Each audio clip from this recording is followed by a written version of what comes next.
Un seul réflexe, écoutez Radio BDC One sur bdc1.com seulement. Bonjour à tous, 16h sur BDC One, bienvenue dans l'émission Excentrique, votre émission du dimanche après-midi, comme tous les dimanches de 16h à 19h, votre magazine d'information culturelle. Donc aujourd'hui nous sommes le dimanche 25 novembre 2012, comme vous le voyez pour l'instant René n'est pas là, mais il va arriver, vous inquiétez pas, il a juste raté un bus, c'est rien de méchant, il va arriver dans 10 minutes, un quart d'heure à peu près.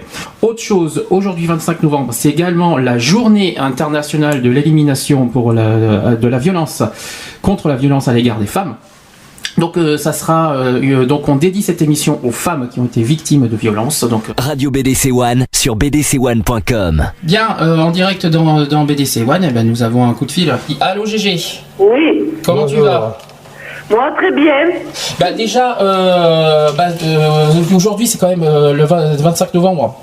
Journée internationale de l'élimination contre la violence à l'égard des femmes. Si tu as un sujet à dire là-dessus, n'hésite pas.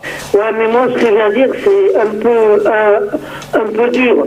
Ah, mais de toute façon, le sujet, il est dur. Oui, donc, forcément, c'est assez délicat comme sujet. Donc, forcément, c'est normal que le sujet... Bon, après, c'est sûr, s'il y a, chers les auditeurs qui nous écoutent, si vous avez des enfants à côté de vous, sur ce sujet-là, n'hésitez, faites un petit... Il faut les éloigner du poste. Voilà, c'est tout ce qu'on peut recommander. Maintenant, tu peux en parler. N'hésite pas. Bon, et ben moi, si tu vas par là, un mec qui tape une femme qui tape un mec, ou deux mecs qui se foutent sur la gueule, je peux pas l'accepter. Alors, pourquoi? Ben, parce que je trouve ça ignoble. Tu trouves moi, ça déjà, les hommes, oui. Comme je dis souvent, eh ben, je leur couperai ce que je veux dire et je leur ferai avaler. Déjà, ça les calmerait peut-être... Alors, on me dit, déjà on dit que frapper une femme c'est un peu fait, c'est faible, c'est facile. Frapper un homme, de toute façon que ce soit envers une femme ou envers un homme, on a pas... Oui, mais je sais que on en a parlé un peu hier. Ça existe qu'il y a des femmes qui frappent des hommes. Ça existe, on en a parlé hier. C'est pas normal non plus. Maintenant, rien n'est normal là-dedans. Maintenant, frapper une femme, voilà, faut pas oublier qu'une femme, voilà, sans faire de discrimination, c'est quand même plus faible et plus facile de frapper une femme. Et je trouve ça lâche, surtout, de frapper une femme. Je le dis franchement. Mais moi, c'est simple. Le seul homme qui m'a levé la main dessus, il s'est retrouvé à l'hôpital avec un bras cassé. Oh, tu sais défendre, quoi, en gros. Ah oui, moi, on me tape là, je mets peut-être un petit moment à réagir, mais quand je réagis, vaut mieux que la personne se pousse. C'est une question et en plus, le mec, il a porté plainte et c'est moi qui ai eu raison. Il faut ma page Facebook. Qu'est-ce que je voulais dire? Voilà. Est-ce que... Et simplement pour une tape sur la joue. Oui, mais c'est pareil, que ce soit sur la joue, sur la tête, n'importe où. N'importe où, voilà. Et tout. On dit qu'on... Alors, ça, c'est un truc que je n'accepte pas. D'accord. Que ce soit n'importe quoi et dans n'importe quelle circonstance, on n'a pas frappé une femme de toute façon. Voilà. Bon, maintenant, je dis pas que suivant le bonhomme, il m'assommera peut-être du premier coup, mais le deuxième coup, c'est moi qui vais l'assommer. Oui. Parce que bon, il y a quand même, quand tu reçois une baffe ou que tu vois 36 chandelles ou autre, tu as quand même un temps de réaction. Oui. Bon, tu as des hommes qui en profitent pour continuer à taper. Mais après, une fois que c'est passé, eh bien, il n'a pas intérêt à se représenter devant moi. Ben ouais. Et ça, beaucoup de femmes, elles se laissent faire. Moi, je leur dirais, surtout, ne vous laissez pas faire. Bon, sur le moment, c'est sûr, quand un mec t'assomme, il t'assomme, ça, tu peux rien faire. C'est pas évident, parce que sur le moment, ne pas se laisser faire, quand tu te fais frapper, qu'est-ce que tu appelles ne pas se laisser faire, ne pas le garder pour soi, c'est ça que tu veux dire.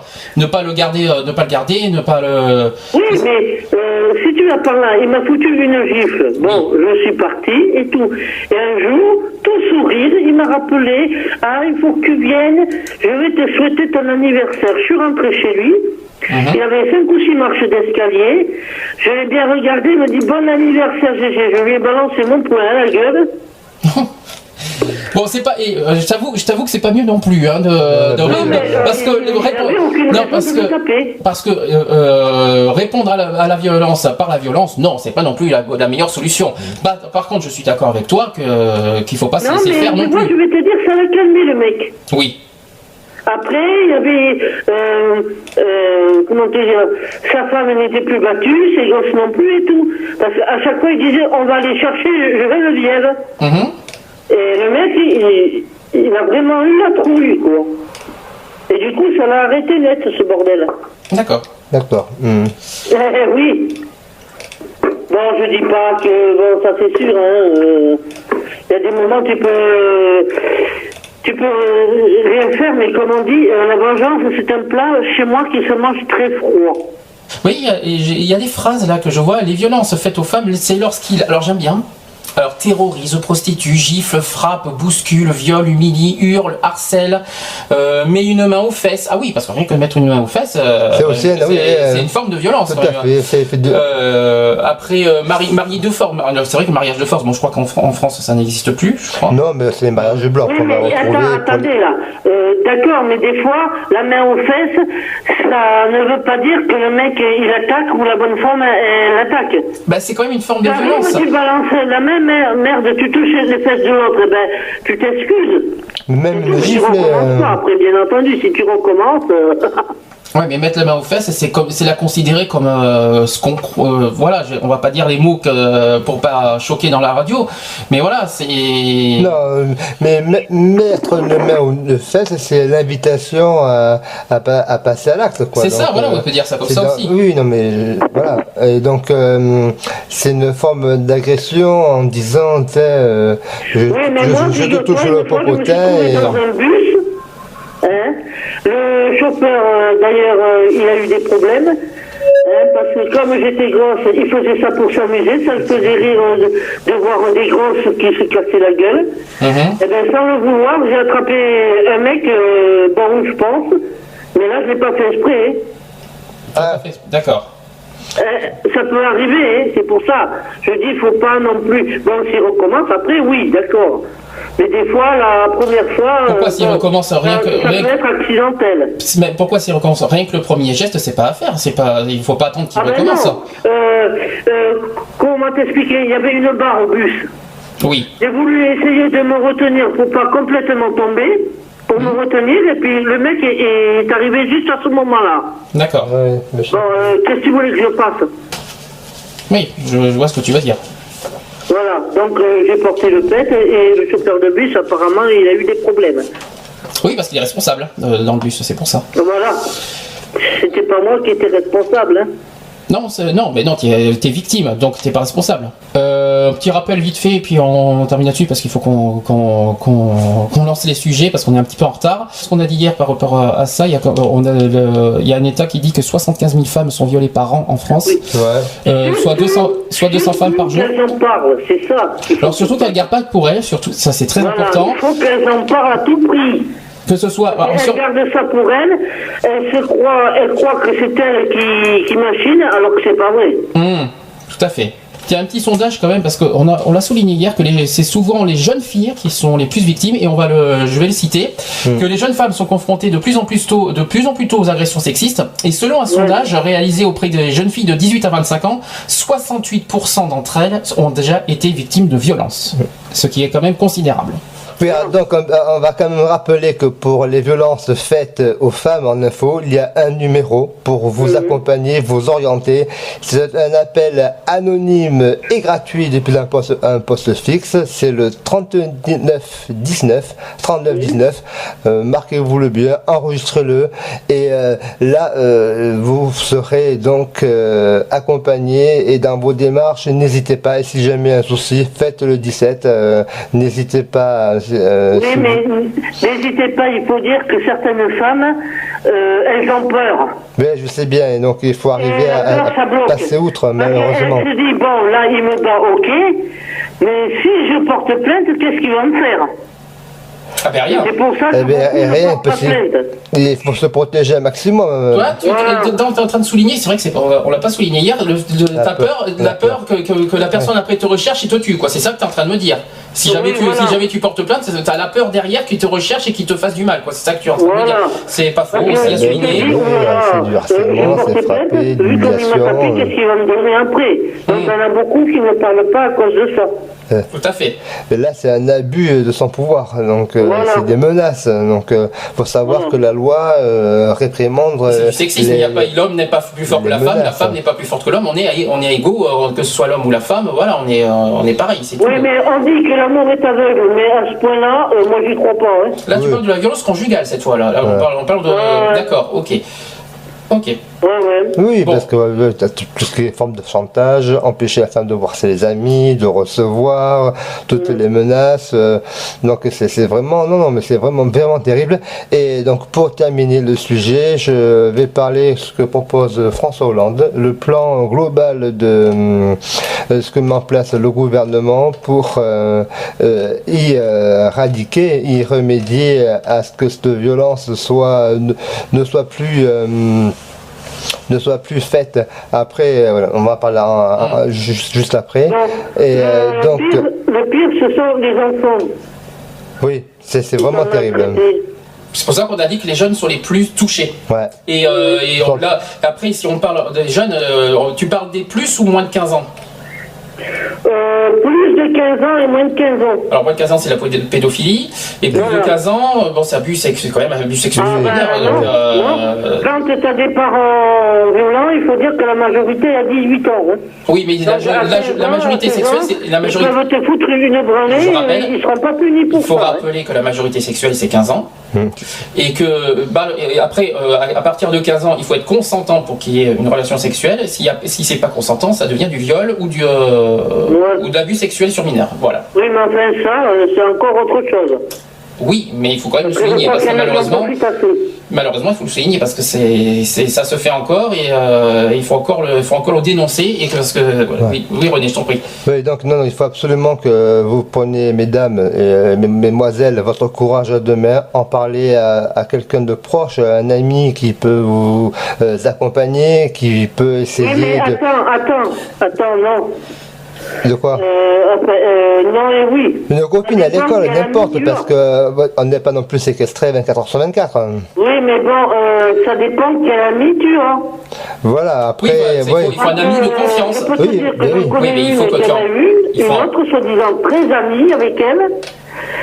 Et le jour où elle a commencé à parler, mais vite, elle est allée répéter aux gens ce que la personne disait. Et il faut en parler à des critères de confiance. Voilà. Finalement, la bonne copine est devenue la mauvaise copine. D'accord. On va terminer sur le sujet de la violence faite aux femmes pour dire que le président de François Hollande a annoncé ce dimanche un plan global pour les femmes victimes de violences. Donc à l'issue, il a rencontré plusieurs victimes organisées dans un foyer parisien parce qu'il y a l'hébergement des femmes recueillies n'est pas suffisant bien entendu et il les a questionnées sur cette journée internationale contre les violences faites aux femmes en proposant un plan global de par les réactions de chacune d'entre elles. Donc une évolution de la loi, c'est que ainsi Attends, j'ai qu'on finisse sur le sujet, vas-y. Une évolution de la loi, c'est faire des actions de formation d'une grande campagne d'information. Elle va être mise en place début 2013 pour avoir des procédures pénales correctes, beaucoup plus rapides, simples d'accès, de façon à ce qu'elles puissent réagir et se défendre aussitôt, avec des dépôts de plainte accompagnés et suivis des faits, parce que c'est bien beau d'aller porter plainte, mais si ça reste un placard, ça sert à rien, de façon à punir et à réprimander tout acte de violence fait auprès des femmes. Voilà le grand plan que fait le chef d'État. Et bien entendu, c'est que les femmes sont souvent à la rue, parce que les maris, une fois qu'elles dénoncent leur violence, et bien la foutent dehors et elles se retrouvent grugées un peu quelque part isolées. Et l'objectif est d'améliorer ces hébergements d'urgence des femmes qui sont dehors, ou des filles, comme tu dis, des jeunes filles qui sont dehors, de par la situation de violence. Et donc 5000 logements d'urgence vont être débloqués très vite, et donc pour informer que ces victimes de violence ne sont plus seules, qu'elles peuvent trouver un accueil, c'est apporté par ces formations spécifiques auprès des policiers, auprès des gendarmes, auprès des médecins, auprès des enseignants, de façon à ce que l'accompagnement puisse être réactif quand la violence est dénoncée et démontrée. Et donc tout cela avec ces logements pour pouvoir se poser et ne pas être à la rue mais quand les femmes sont mises dehors par rapport à ça.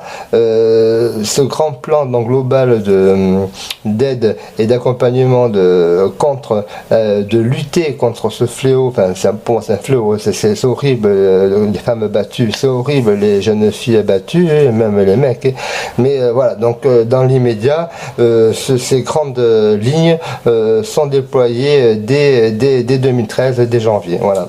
C'est pas souligné, c'est pour le logement, c'est pour les femmes ou pour toutes personnes qui sont victimes de violences? Dans l'immédiat, ce sera pour l'hébergement des femmes. D'accord. Okay. Bon, par contre, une question à vous poser. Combien, il y a à peu près approximativement, de femmes qui sont battues? Alors, je viens de le dire. On l'a dit, il y a un chiffre, 75 000 femmes par an sont battues en France. Oui. Combien il y en a qui portent plainte? Alors ça, c'est une autre question. Voilà. C'est pas la même question. C'est-à-dire qu'il y en a certaines qui... Oui, mais ça, je n'ai pas le chiffre, mais...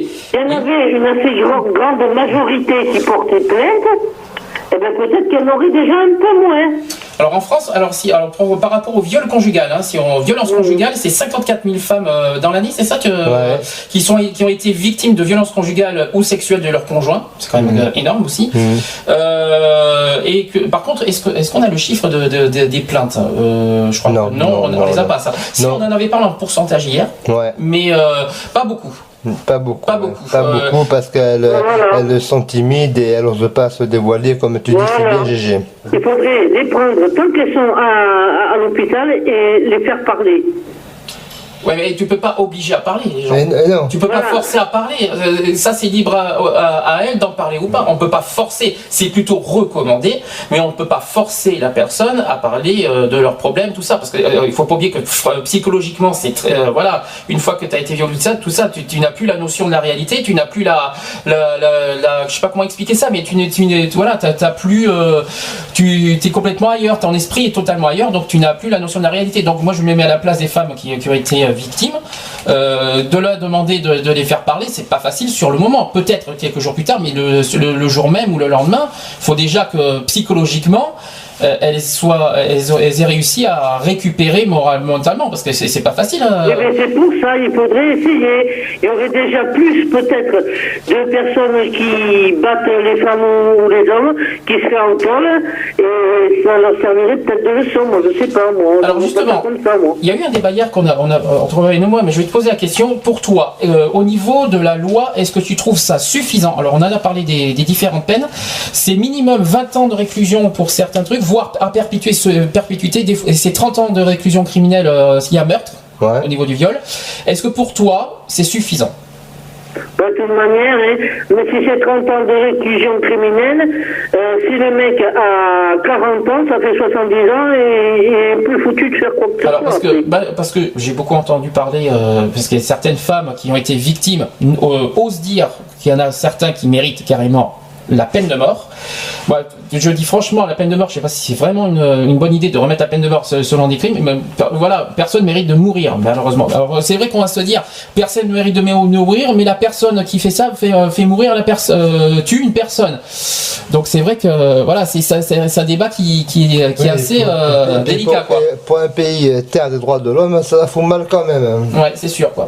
Donc à perpétuité, je pense que c'est suffisant. Non, moi, ce que je dirais pour vraiment la peine de mort, déjà d'office, ce serait celle qui s'attaque aux enfants.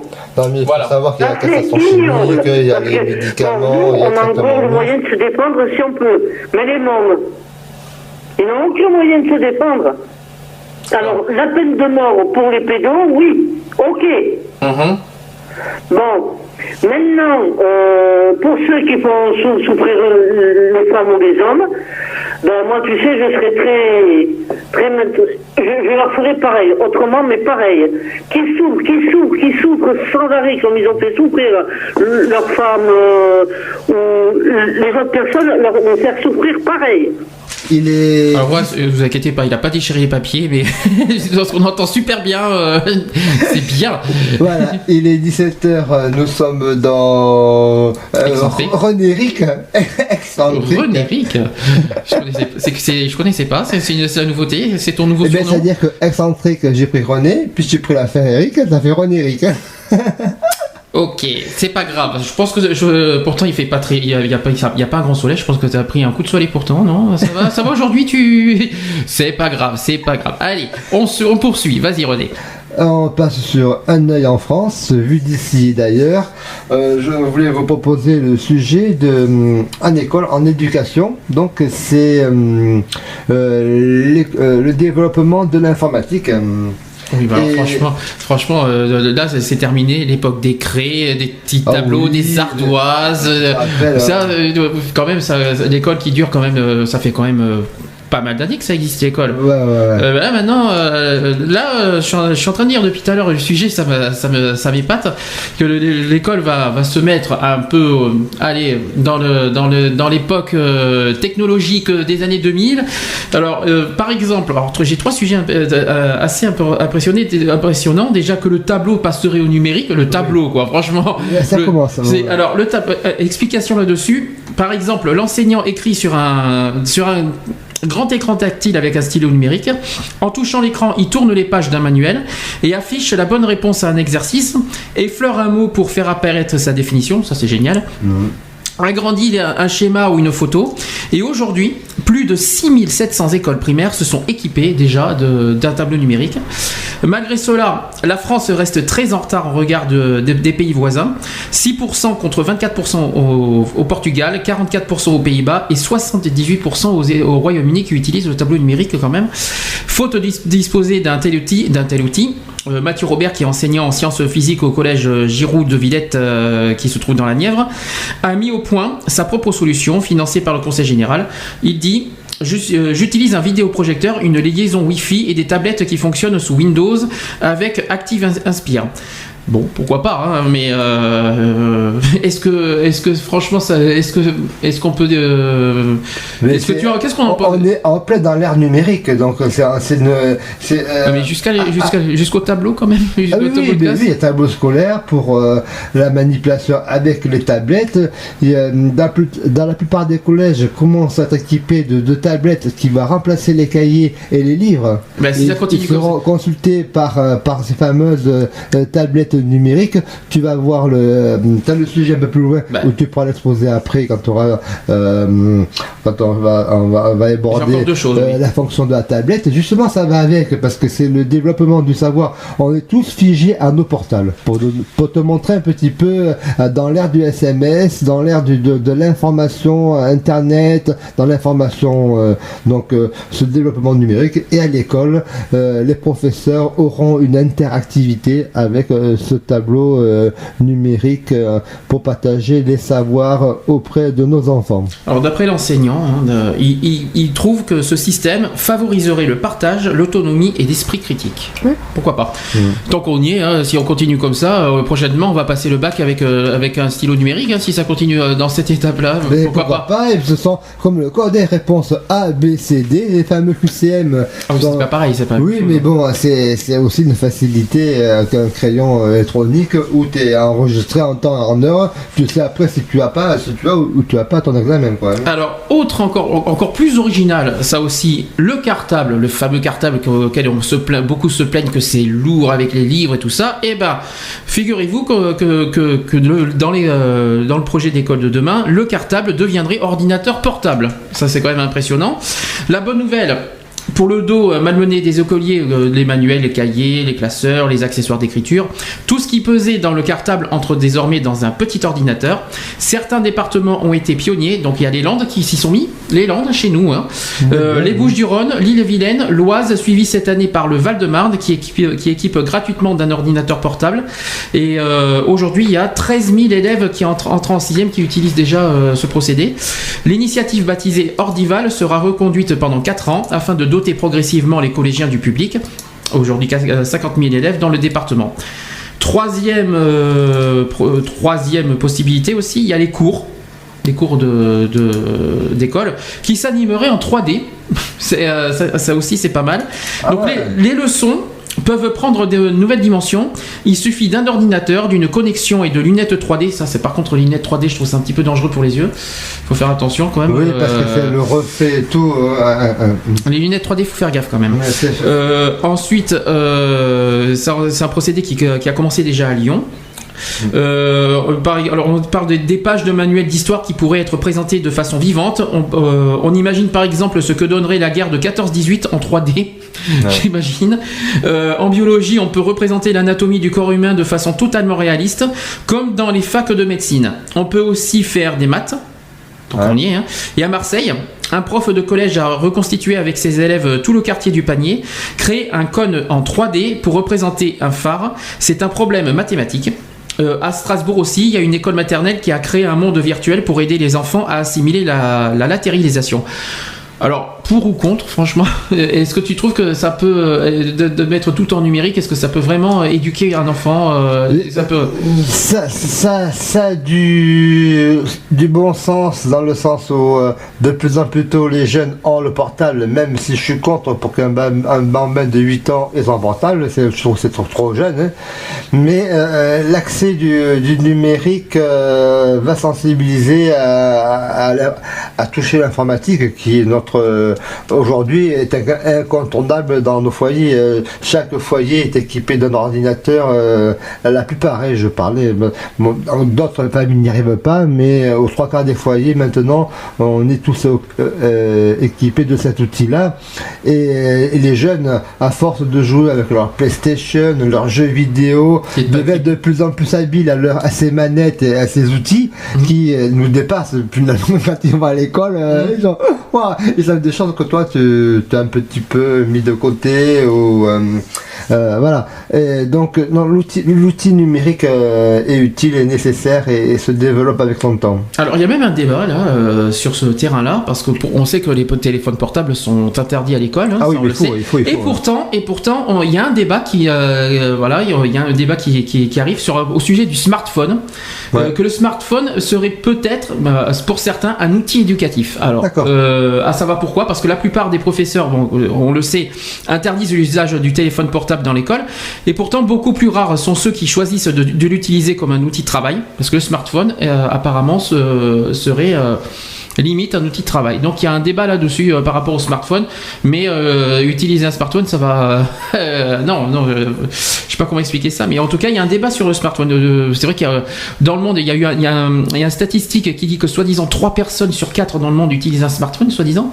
Je sais pas si c'est bien le terme exact, si j'ai bien vu ça. Ça c'est 1 sur 4 ou 3 sur 4, il y a eu un sujet là-dessus sur le smartphone. Oui, c'est ça, je crois que c'est 3 personnes sur 4, je crois que c'est qui utilisent un smartphone. Ah oui, non, c'est impressionnant, comme quoi l'évolution s'est faite très rapide. Autre sujet, c'est sur les formations à l'internet à l'école aussi. Le net est en quête de talents. Pour les former, les écoles spécialisées dans le numérique se multiplient en France, et parmi elles, l'école européenne des métiers de l'Internet, le SUP de Web, la Web School Factory ou la Web Academy, et de nombreux masters universitaires. Jusqu'alors, le web était enseigné par touche au sein d'autres filières, notamment dans les écoles de commerce, d'ingénieurs ou de communication, explique Alexia Moiti, qui est directrice de SUP de Web, et qui a ouvert à la rentrée. Ces étudiants qui étaient très qualifiés dans leur domaine, le marketing ou la technique, mais manquaient de vision globale sur les activités du web. Or, les employeurs recherchent des compétences transversales. Être fan de technologie ne suffit plus pour faire son trou sur la toile. Les métiers du web se professionnalisent et sont de plus en plus exigeants. Pour Alexia Moiti, ceux-ci se répartissent en 3 groupes. Le premier groupe, ça rassemble les métiers techniques, comme le web design ou la programmation, entre autres. La deuxième, ce sont les métiers de création et de gestion de contenu. Et le troisième, ce sont ceux des e-marketing ou des e-commerce. Avant de se spécialiser, Tous les étudiants de Sub de Web apprennent des notions de chacun de ces secteurs. La Web School Factory mise aussi sur la transversalité, fondée par le groupe Studialis, un réseau de 22 écoles d'enseignement supérieur. Elle prépare depuis la rentrée à des diplômes Bac plus 5. Son programme pédagogique s'articule également autour de 3 pôles. Alors il y a le web design, les technologies numériques et les e-business. Les élèves choisissent une filière majeure mais doivent suivre les enseignements des 2 autres. Cette polyvalence est un critère de recrutement fondamental pour Laurent Tran Van Lieu, qui est PDG de Studialis. Alors il cite d'ailleurs: si un jeune très doué en informatique ne s'intéresse pas au e-business, nous ne retenons pas sa candidature. Il faut être polyvalent et comprendre tous les métiers pratiqués sur le web. D'accord. Voilà. Ensuite, la plupart des écoles recrutent post-bac sur dossier et entretien. Elles exigent tous leurs candidats un réel appétit pour les numériques. Après 3 ou 5 ans d'études ponctuées par des stages, les jeunes se lanceront sur un marché de travail que Laurent Tran Van Lieu décrit comme un Eldorado. Il cite d'ailleurs: la croissance de l'économie numérique dépasse 13% par an.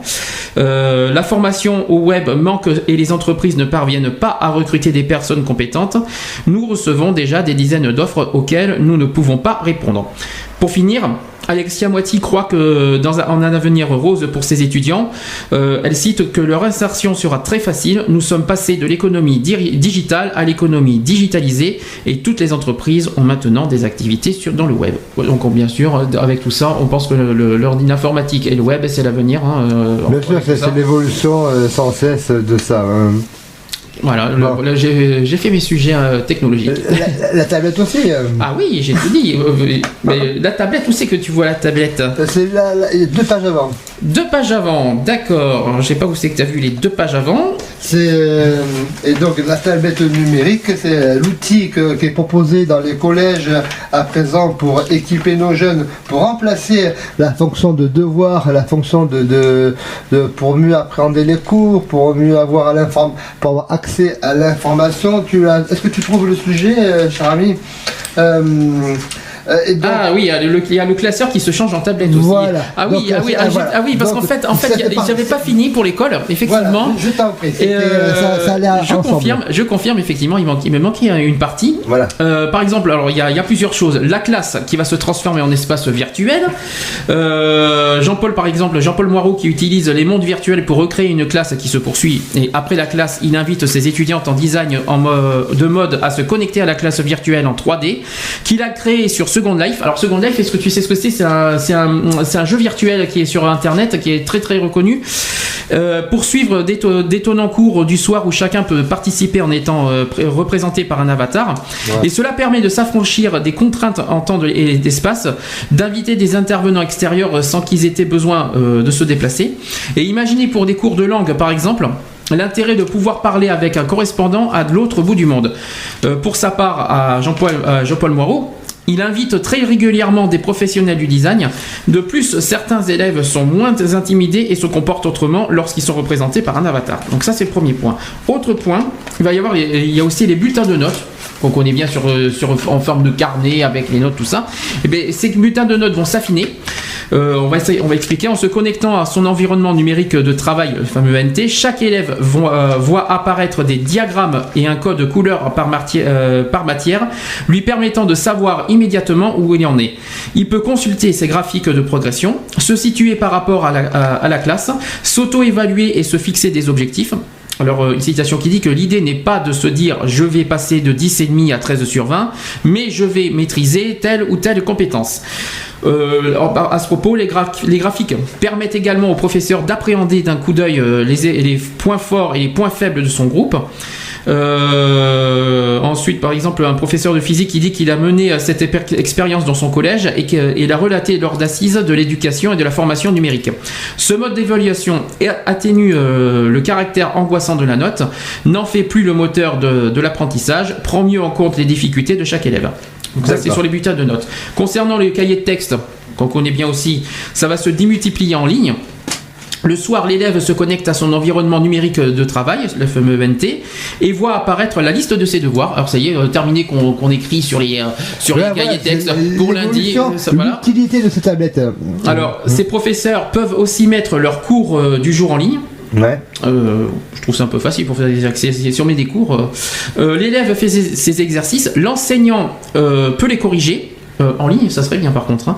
Oui, parce qu'ils ont le lien, le fameux lien internet. Quoi. Ça serait bien que en direct, voilà, les élèves font leur exercice, qu'ils les envoient, et puis qu'en direct, les enseignants corrigent. Ça serait génial, ça, par contre. Ah oui, bien sûr. L'élève fait ses exercices, donc l'enseignant peut les corriger, répondre aux questions sur un forum, communiquer avec les parents aussi. L'atout, selon les utilisateurs déjà nombreux dans les lycées, le rapport élève-enseignant change pour une meilleure compréhension et collaboration réciproque. Et c'est là que tu voulais en venir, c'est sur le classeur qui se change en tablette. Ouais, voilà. Avec la tablette, le réel fait incursion dans le virtuel, le cours théorique peut s'ancrer dans la pratique. On peut sortir du cadre de la classe, illustre Mathieu Robert. Voilà, par exemple, filmer un élève qui fait de la trottinette peut retourner en classe pour regarder et étudier le mouvement.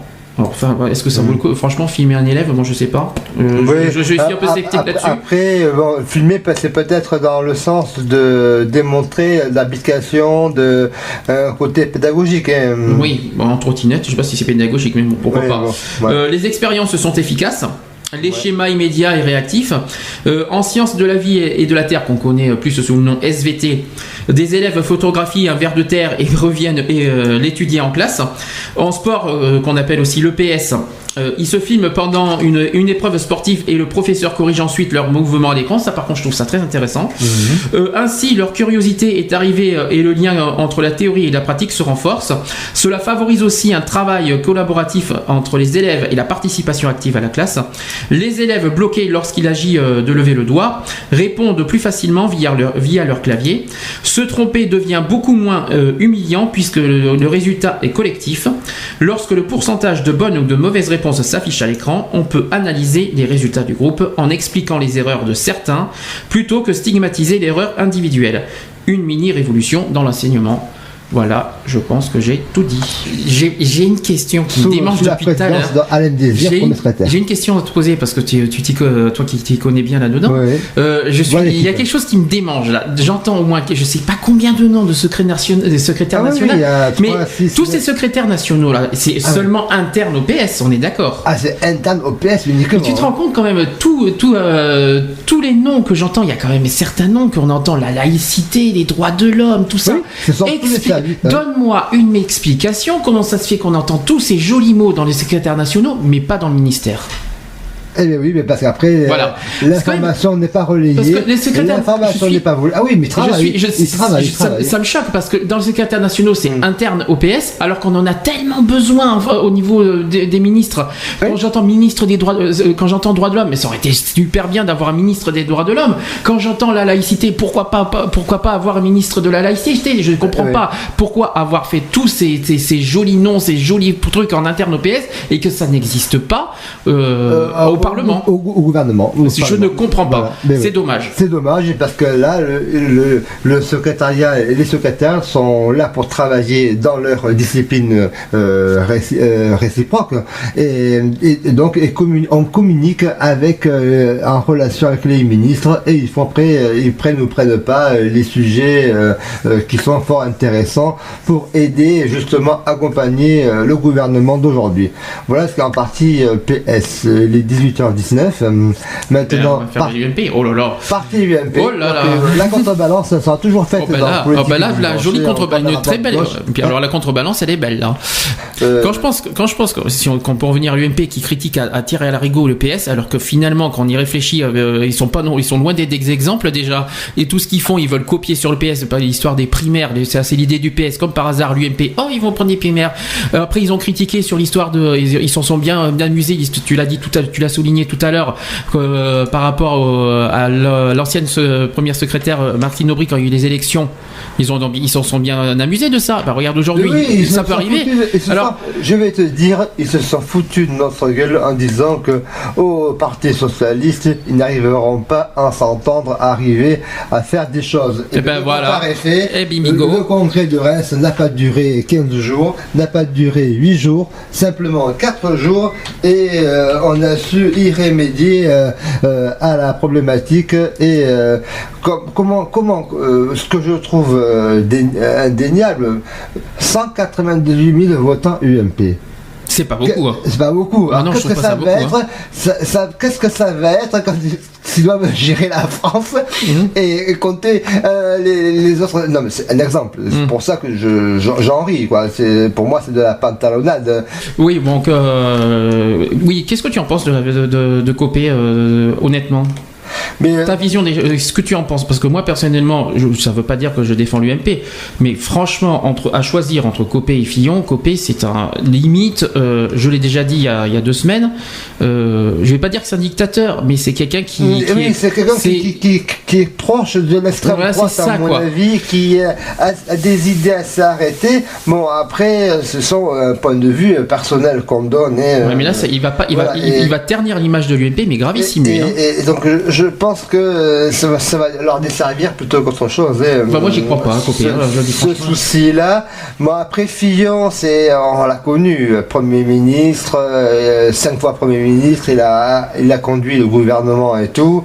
Et si Juppé était le président, moi, j'aurais bien aimé aussi, parce que c'est un des fondateurs également. Est-ce que ça permettrait de rebondir sur l'union de ce mouvement, de ce parti politique, pourquoi pas. Et là j'ai une info de dernier instant, Borloo, que l'UDI voudrait rassembler tous les UMPistes autour de l'Union démocrate indépendante de façon à créer une seule droite. Ça vient de tomber dans la presse, vous aurez ça dès demain dans vos kiosques. Et voilà, donc Borloo amène son grain de sel et veut rassembler lui aussi toute la droite. Ça veut dire quoi UDI déjà? Union démocrate indépendante. Union démocrate indépendante. C'est ça, c'est ce qui me semblait. UDI. D'accord. Et donc Borloo, mené par Borloo, le président de ce mouvement-là, donc il propose de rassembler toute la droite en son sein. La droite, y compris l'extrême droite? Ah oui. Ah bah on n'est pas dans la merde alors. Il manquerait plus que ça. Rassemblement unitaire. Mais tu sais bien que le Front National est indépendant. Eux, ils veulent pas en entendre parler. Ils sont peut-être pas contre de faire pas une alliance, mais voilà. Mais j'y crois pas que le Front National va s'allier avec la droite. Alors j'y crois pas une seconde. Non, je pense qu'il y a quand même des divergences qui existent et des. Non, mais t'empêche que Copé, président de l'UMP, ça peut ouvrir certaines choses. Moi, de toute façon, j'ai pas confiance. Je le dis franchement, j'ai pas confiance en lui. Voilà. Lui, président de l'UMP, il va ternir, il va dire des choses. Ça, c'est ton point de vue. Ça, c'est mon point de vue. Ce qui est propre à moi. Faut dire qu'il faut pas prendre non plus les paroles au mot. Ah non, ça c'est mon opinion propre à moi. Comme toute personne a son propre opinion. Voilà, je dis moi personnellement ce que je pense là-dessus. Je constate par rapport à ce que j'ai vu de lui ces derniers mois, en parlant de Copé, la façon qu'il parle, il a des façons de parler. C'est un homme qui est assez, je pense, autoritaire, qui a des idées bien arrêtées. Et donc, ce que je voulais dire, voilà, c'est le dirigeant de l'Union des démocrates indépendants, Jean-Louis Borloo, qui estime que son mouvement centriste a vocation à prendre la direction d'une coalition avec l'UMP, dont la prétention est être un parti unique de la droite, selon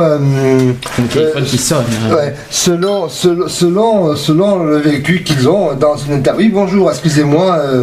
Moi je voulais dire, tu me coupes pas, tu auras ta réaction. J'ai rien dit. Je t'aime. Pour moi, sur un carnet, je fais un rond. Dedans, j'y mets au milieu Hollande. D'un côté, Copé, et de l'autre, Fillon. Alors tu me dis que Hollande... Pourquoi Hollande? Non, parce que Hollande est les Copé et il a pris dans le Fillon. Oui, mais pourquoi Hollande dedans avec Copé et Fillon? Je peux l'entendre. Oui, mais bon, parce que c'est pareil. Parce que il avait promis qu'il autoriserait le mariage des la fameuse liberté de conscience. Ce que tu voudrais. Oui. Et maintenant, parce que un ou deux maires n'ont pas voulu le faire, ils changent d'avis. La fameuse liberté de conscience qu'on a évoquée hier. On en a parlé hier. On en a parlé hier. Et j'ai expliqué le pourquoi du comment. Hein. J'ai dit le pourquoi. Moi, j'étais pas là. J'ai la liberté de conscience et regrette, c'est une erreur de prononciation et mal appropriée comme terme. Il voulait dire que la loi existe, qu'un maire peut déléguer ses pouvoirs à ses adjoints, à ses délégués, pour, c'est pareil, pour célébrer un mariage. Mais il voulait pas que ça sème la panique en disant que le maire, bon, il aurait choisi les personnes à marier, hein, on le sait dans la vie courante de tous les jours, mais que ça ne soit pas systématique parce que ce sont deux personnes de même sexe, que la loi doit être l'égalité, elle doit s'appliquer dans la même situation pour tout le monde, en même circonstances et dans un même lieu. Parce que pour moi, on dirait, quand tu les vois tous les trois, une vraie cour de récréation. Ah oui, mais c'est ça, oui. C'est une honte de voir ça. Est-ce que tu peux dire pourquoi tu dis ça? Une cour de récréation, dans qu'est-ce que tu veux dire par là? On s'amuse pas comme ça. Pour moi, ils s'amusent avec des gens comme nous. C'est sûr que si tu prends le cas de François Hollande en disant qu'il fait un engagement sur l'égalité et qu'à côté, voilà, il dit ça, c'est vrai qu'il y en a plein qui commencent à douter de son engagement. Moi, ça fait un moment que je doute, mais enfin bon. Bon, maintenant, midi à sa porte. Bon, maintenant, la loi va être proposée en janvier. Elle n'est pas annulée. C'est pas la loi. Mais moi, tu vois, ça me rappelle les cours de récréation dans mon école, tu vois, oui. Voilà. Autrefois. D'accord. Maintenant, et encore, on rigolait peut-être moins que maintenant. Bon, maintenant, on peut pas mettre les deux, le cas de Hollande et le cas de Copé ensemble, c'est deux choses différentes, deux histoires différentes. Voilà, par contre, les événements sont pas liés. Admettons que, comment on appelle, Hollande soit pas tout à fait comme eux, mais pour moi, il est comme eux. Je les mets tous les trois ensemble. Tu veux dire par rapport, voilà, je m'engage, mais finalement, je suis comme tout le monde, d'accord. Je m'engage pour avoir le plus de votes possible, et puis après, je dégage, comme on dit. Non, ou alors je me dis, on va pas faire un débat là-dessus. Non, il faut constater qu'une politique de droite n'est pas la même qu'une politique de gauche. Et voilà, c'est pour ça qu'il y a c'est normal qu'il y ait des débats contradictoires. Sur la priorité absolue à l'heure d'aujourd'hui, c'est pas forcément le mariage gay. Moi, je dis franchement, ce qu'on doit se concentrer, nous, la France, c'est la crise. Donc, personnellement, là, il y a une bonne nouvelle, c'est que la note, là, il faut être honnête, la crise ça va mieux là au niveau de la France. Ouais. Il y a quelque chose qui est tombé cette semaine. On est repassé. On repique du nez. On remonte le pic, on est repassé en croissance, donc il faut pas dire que là on a fait que des conneries. D'accord. Moi, tout ce que je sais, c'est que si vraiment on est repassé en croissance, où est le boulot? Parce qu'il y en a un qui cherche du boulot, là, c'est pas la peine. Alors ça, c'est encore autre chose, c'est pas du tout la même chose. Il va dormir, hein. Faut pas tout mélanger, parce que là tu mélanges la crise, le chômage, le mariage, là on mélange tous les thèmes, c'est pas possible, le chômage... Non, mais vous parlez de Hollande. Oui. Soi-disant qu'il devait faire mieux que l'autre.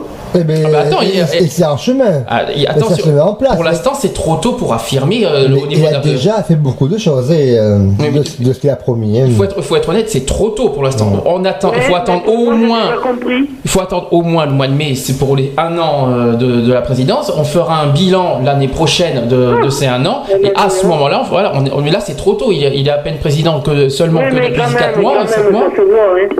Oui, mais là c'est trop tôt. Il y a des trucs qu'il a fait qu'il n'aurait pas dû faire. Et comme trouver des milliards, je sais pas où, sur le compte de ceux qui payent, des trucs comme ça, non. Non, mais il a réorienté les différentes taxes. Voilà. Il a réaménagé cela pour pouvoir accompagner et diminuer la dette. Voilà. Oui, mais bon, à force, on s'étonne pourquoi il y a tant de chômage en France.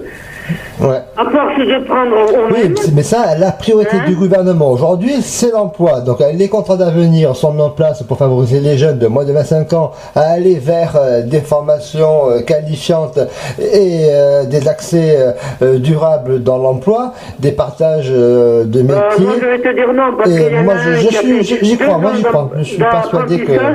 On lui promettait du travail, et puis tout d'un coup, la personne lui a dit « Vous me reviendrez trop cher ». Ah bon, c'est la première fois que j'entends ça. Parce qu'on paye des impôts de ci, de là. Les jeunes, alors, quand tu as un certain âge, t'es trop vieux, et quand tu es plus jeune, t'es trop jeune. Ou alors t'es pas qualifié. Quand t'es trop Voilà. Ou alors quand t'es trop vieux, des fois t'es trop qualifié aussi. Tout à fait. J'ai entendu ça aussi. Mais bon. Moi j'en connais un qui a promis du travail à mon fils presque jusqu'au dernier moment. Et la dernière semaine qu'il travaillait, je dis demande-lui s'il te prend pas. Non, mais Sinon, il aurait dit je te paie puis tu te casses maintenant. Ah bah oui, Voilà. bon, c'est vrai qu'après, vu la crise, les employeurs, certains artisans, petites entreprises arrivent du mal. Ne fasse pas prendre espoir aux jeunes qui vont avoir du boulot. Dernier point, oui au mariage, ça je voulais rebondir là-dessus. Le mariage pour tous et toutes est bientôt là.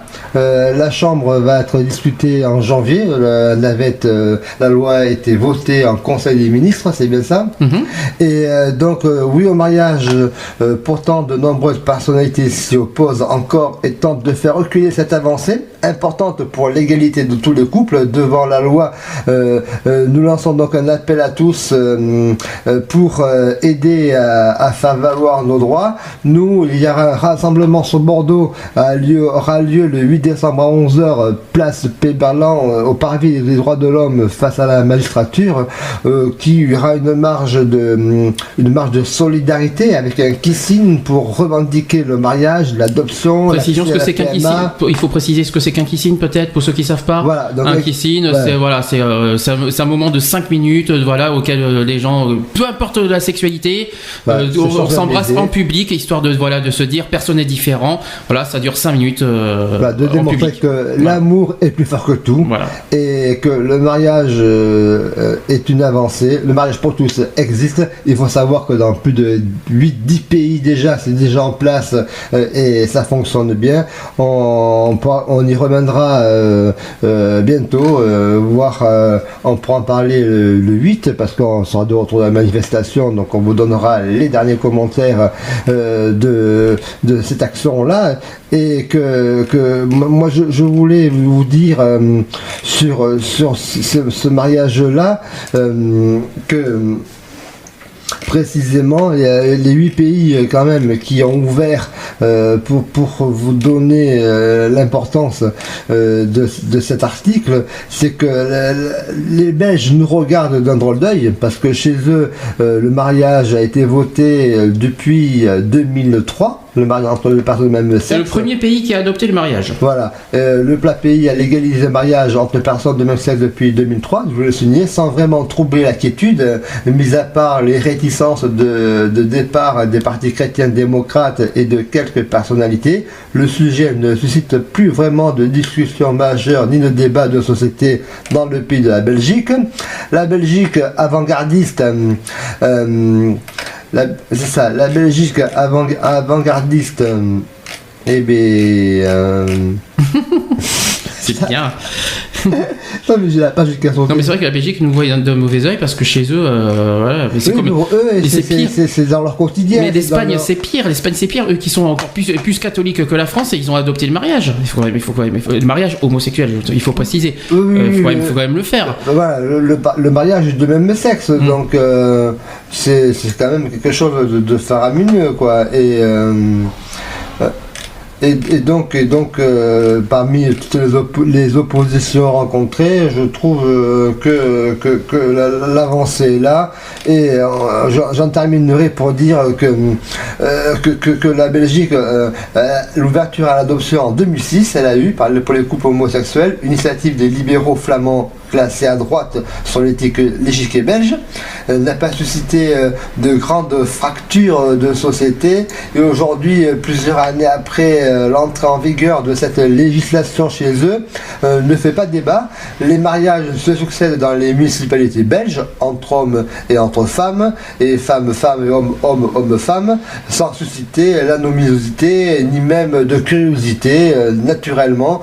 Certes, quelques bourgnestres maires ou échevins goûtant peu cette innovation de la société ont parfois confié à leur adjoint, aux collègues, le soin de célébrer ces mariages.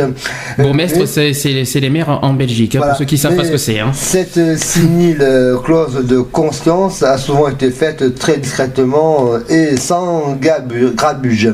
8 pays donc à 5 ans ont sauté. 8 pays ont déjà sauté le pas du mariage. C'est le cas de dire que le Belge n'est pas une exception en Europe. 8 pays mettent en place une législation plaçant sur un même pied d'égalité face au mariage civil, couple hétérosexuel et couple homosexuel. Les Pays-Bas en avril 2001, la Belgique en 2003, qui ont ouvert le Pays-Bas 2001. Je pensais que c'était, je croyais que c'était la Belgique qui était en premier. Donc a suivi le pas en 2005, la Suède, la Norvège en 2009, l'Islande en 2010.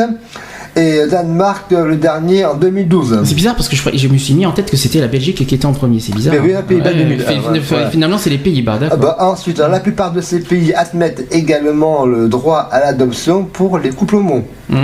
Catholiques comme protestants. On peut remarquer qu'il y a autant de pays catholiques que protestants du sud et du nord de l'Europe. Mais une constante géographique, plus on va vers l'est de l'Europe, plus les réticences, voire l'hostilité sont nombreuses. Une autre douzaine de pays ont mis en place une législation type du Pax comme chez nous, d'union civile bénéficiant parfois d'une égalité des droits plus large qu'en France, parfois moins en Autriche, en Croatie, en Estonie, République tchèque, Allemagne, Finlande, Hongrie, Irlande, Luxembourg, Slovénie, Royaume-Uni et la Suisse. La patrie des droits de l'homme n'est pas très gay-friendly. Selon l'association des gays et lesbiennes Livga Europe, que tu connais bien, Europe, oui. Qui défend les droits homosexuels dans le monde, et là en Europe en l'occurrence, a publié une étude sur le respect des droits des homosexuels et transgenres. La France serait plutôt à la traîne et non à l'avance. Sur une échelle qui comprend une cinquantaine de grades de moins 12 à plus 30, elle place la France à un tout petit 6. Ce qui la place au niveau de la Roumanie et de la Bulgarie, et juste devant l'Italie et Malte. Pas très glorieux. La patrie des droits de l'homme n'est pas tout à fait à la pointe. Voilà, c'est une déclaration de Nicolas Gros-Verred, correspondant à Bruxelles. En parlant de ça, week-end prochain, week-end à la fois Equality et excentrique spécial sur lutte contre le sida. Contre la lutte contre le sida. Voilà.